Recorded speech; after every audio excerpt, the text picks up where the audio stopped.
maioria que não me conhece, mas eu vou contar um pouco da minha história, do que aconteceu comigo e com a minha família no ano passado.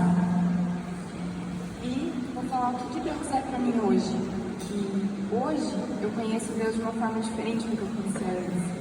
E para isso a gente precisa abrir o nosso coração e deixar que Ele transforme as nossas vidas. Primeiro eu queria ler um versículo, Romanos 11, versículo 33, diz o seguinte: como são grandes as riquezas de Deus, como são profundos o seu conhecimento e a sua sabedoria. Quem pode explicar as suas decisões? Quem pode entender os seus planos? Isso significa que em algum momento nas nossas vidas vão existir algumas perguntas que a gente não vai ter resposta, pelo menos por enquanto. Porque quem conhece os caminhos do Senhor? Quem sabe explicar os planos dele? Mas isso muitas vezes parece não fazer sentido pra gente, porque a gente sempre quer uma resposta pronta. E quando a gente não tem uma resposta, parece que nada na nossa vida faz sentido. E como entender que todas as coisas cooperam para o bem daqueles que amam a Deus?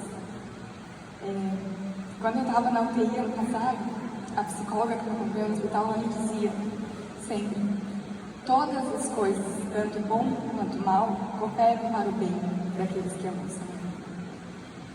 É tão fácil a gente pronunciar essas palavras e a gente cantar isso, só bonito. Mas quão verdadeiro isso é na nossa vida? Quão verdadeiro isso é na nossa vida? Que de alguma forma, tudo que acontece coopera para o nosso bem e para o bem daqueles que a gente ama, né? Todos nós, a gente tem uma barreira imaginável que faz com que a gente se sinta seguro. E a sensação é que a gente está protegido. Mas uma hora só daquela história e a gente é atingido. E ano passado aconteceu comigo. No dia 29 de junho de 2019, a minha barreira estourou, um sábado. Eu estava recém-casada. Obrigada. Eu estava recém-casada, eu casei em fevereiro de 2019, e tudo que a gente conseguia era uma conquista. Então, a gente comprou um sofá e a gente comemorou na sexta-feira à noite. E o meu irmão pediu para dormir na minha casa na sexta-feira à noite. E quem me conhece sabe o quanto que eu sempre mimei meu irmão. O que ele pedia para mim, eu fazia. Ele era muito desejado, muito amado, muito querido. Ele era tudo na minha vida. Tudo. E no sábado, estava marcada a impermeabilização desse sofá. Eu e o meu irmão, o Matheus, a gente estava no quarto, deitado na cama. Estava um dia muito lindo, um dia muito bonito. E o Matheus me pediu pra gente ir na pracinha de tarde brincar. E eu falei que a gente ia. Mas nesse dia o meu pesadelo começou.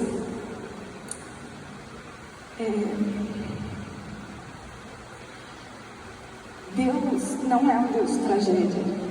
Então, Ele sofre junto com a gente, com as nossas dores. Ele sente a nossa angústia. Mas o mundo que a gente vive está corrompido. E a empresa que foi fazer o trabalho de impermeabilização na minha casa adulterava o produto. E o meu apartamento explodiu inteiro. Estava no apartamento eu, meu irmão, Matheus, o meu marido, Gabriel, e o moço que foi fazer o serviço. Quando tudo explodiu, eu fui jogada para trás na cozinha. A parede que estava atrás de mim caiu. Eu caí com metade do meu corpo para fora e a geladeira me segurou no apartamento, no 6º andar. Eu caí com toda a minha roupa queimada, com o meu corpo queimado, em desespero. Eu gritava pelo meu irmão, gritava pelo Gabriel, gritava para ele sair do apartamento. Eu vi o fogo saindo pela janela, entrando pela porta, e eu estava presa ali. E nesses momentos a gente não consegue pensar, a gente entra no desespero. Só que Deus pensa pela gente. A geladeira caiu em cima de mim, então eu abri a geladeira em cima de mim, para que ela visse o frio em cima de mim e eu não queimasse mais ainda. Em determinado momento, um soldado e um bombeiro que estavam de folga no dia, eles conseguiram subir até o meu apartamento, apagar o fogo e me tirar dali.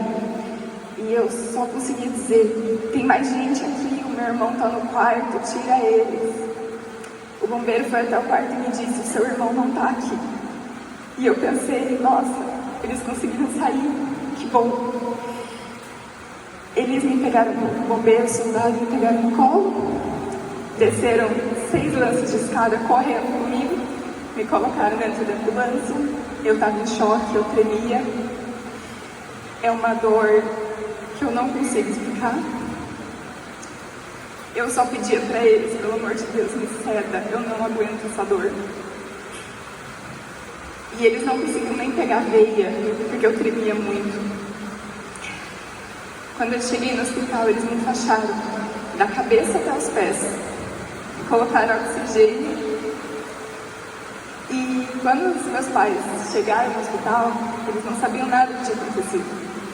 Então eles me viram enfaixada da cabeça aos pés, com oxigênio. Eles viram o Gabriel enfaixado praticamente o corpo inteiro também. Mas cadê o meu irmão? E eu só falava para eles: encontre o Matheus, porque eu não sei onde ele está. Nisso, os médicos me levaram para outra sala, me sedaram e me entubaram. Eu tive 80% do meu corpo queimado. Quando eles fazem o cálculo no hospital de quantos dias tem que ficar internado, eles calculam 1% por porcentagem de queimadura. Então eu deveria ficar pelo menos 80 dias no hospital. Eles calculavam que eu ficaria 80 dias na UTI. No total, eu fiquei 40 dias no hospital. Quando eu acordei do tubo, as primeiras pessoas que eu vi foram meu pai e minha mãe. Eu não me lembrava o que tinha acontecido direito, eu não conseguia falar direito, mas eu perguntava do Matheus: cadê meu irmão? E eles me falaram: ele tá bem, ele tá em casa.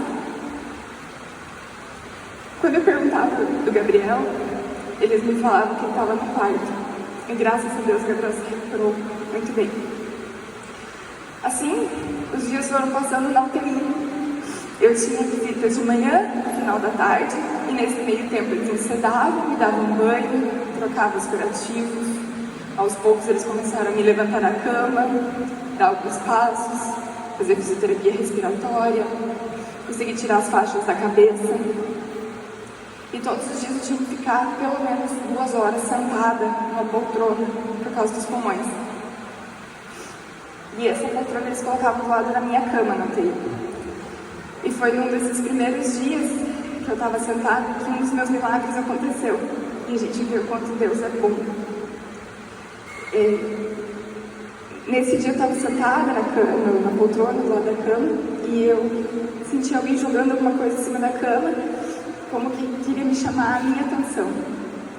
Quando eu olhei para o lado, eu vi o meu irmão, eu vi ele com a roupa que ele estava no dia que ele estava na minha casa. Ele sorria muito, ele me mandava beijo, acenava para mim. E em um determinado momento, alguém disse para ele: vamos, Matheus, está na hora. E ele correu em segurança, e ele era muito tímido, ele correu em segurança, então eu fiquei tranquila, porque ele estava bem, eu vi ele. À noite, toda noite, eu sentia muito medo, eu tinha muitos traumas. Então eu acordava várias vezes à noite, com medo de que fosse explodir, que fosse cair, que, não sei, alguma coisa fosse acontecer. E uma dessas noites eu acordei, meio sonolenta, e eu vi 2 pessoas sentadas na frente da minha cama. Mas, na verdade, não tinham pessoas ali.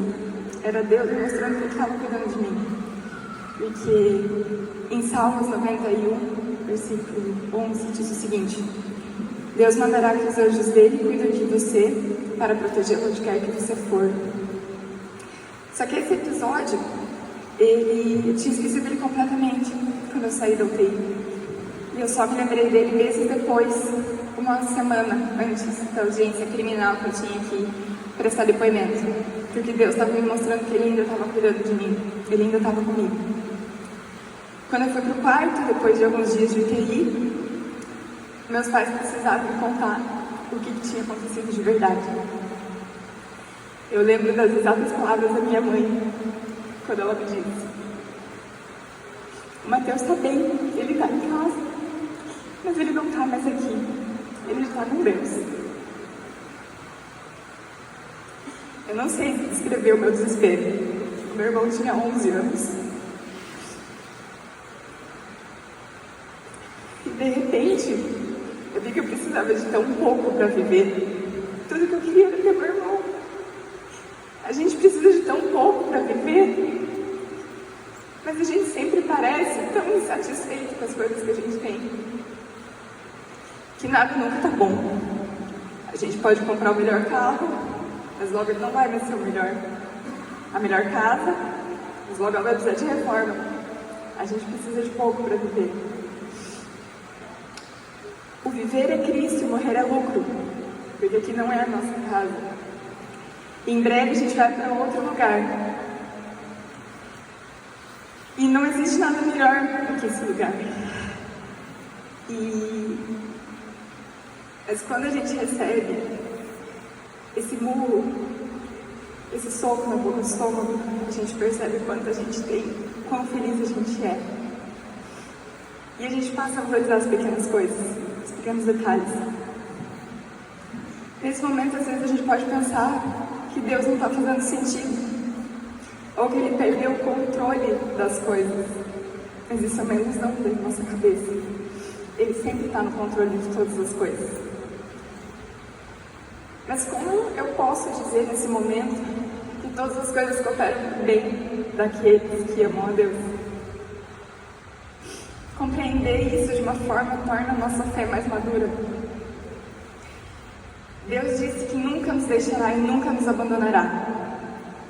Em Deuteronômio 31, versículo 8, ele diz que o Senhor irá na sua frente. Ele mesmo estará com você e não o deixará, não o abandonará. Não se assuste nem tenha medo. A mesma psicóloga que eu falei que me atendia na UTI me contou uma parábola das pisadas, das pegadas na praia. Que em todo o caminho haviam 2 pares de pegadas. Você e Jesus caminhando.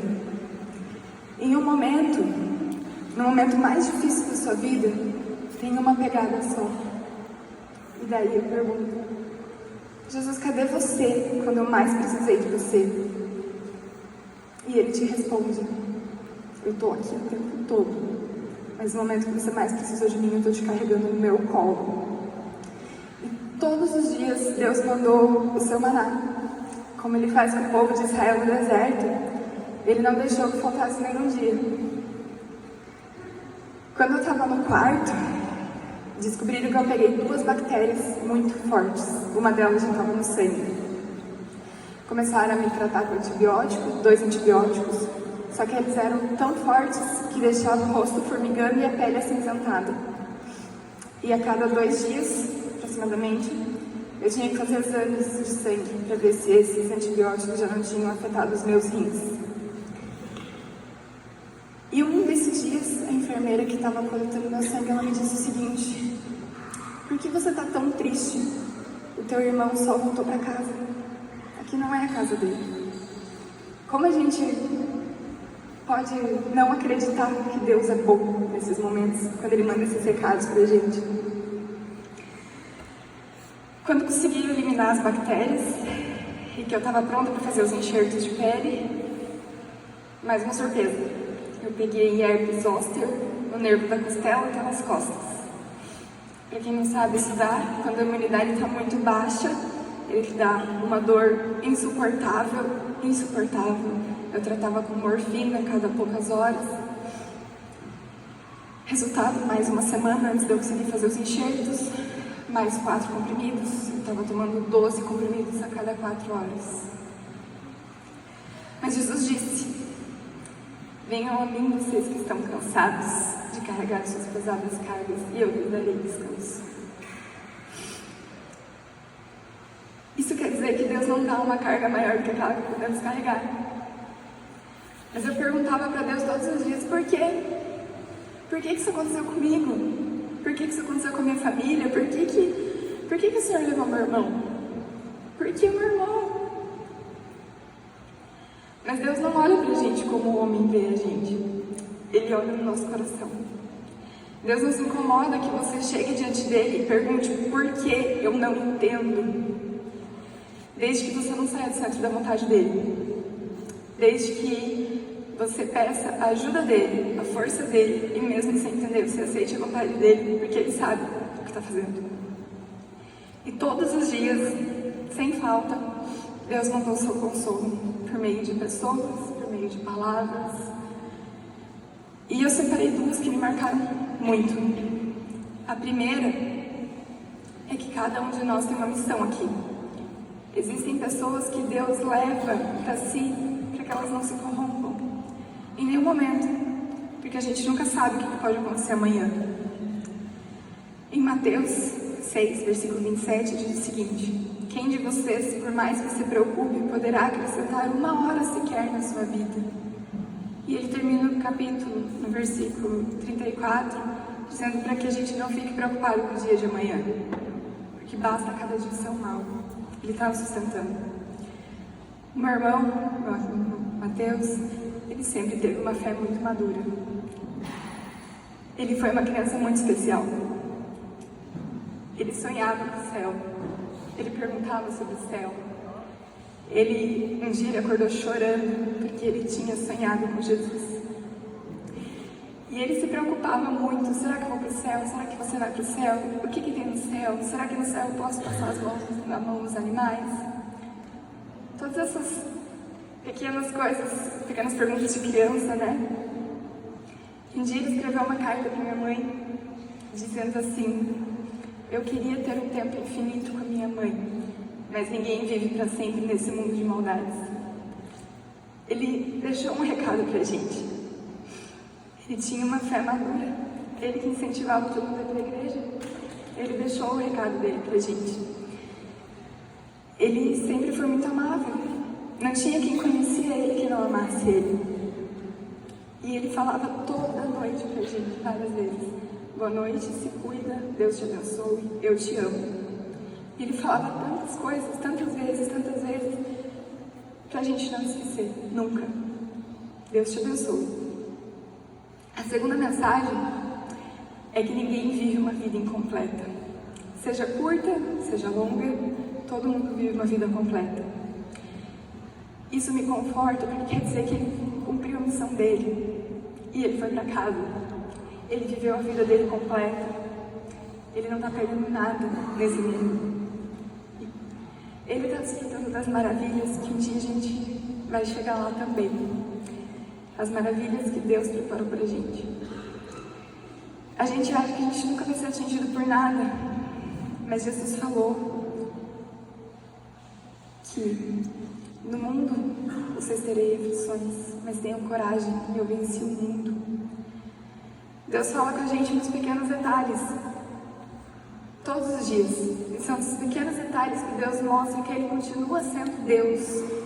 Basta que a gente saiba identificar esses momentos, porque a gente serve a Deus vivo. Quando tudo aconteceu no sábado, no domingo, quando minha mãe foi me visitar na UTI, eu estava entubada, enfaixada. E ela perguntou para o médico qual era a minha probabilidade. Ele falou para ela assim: olha, ela tem 80% do corpo queimado. Ela é instável. Ela deixa o celular ligado, que pode ser que ela não passe dessa noite. Os médicos me falaram que eu tinha 1% de chance de sobreviver sem sequelas. E eu não tenho nenhuma sequela.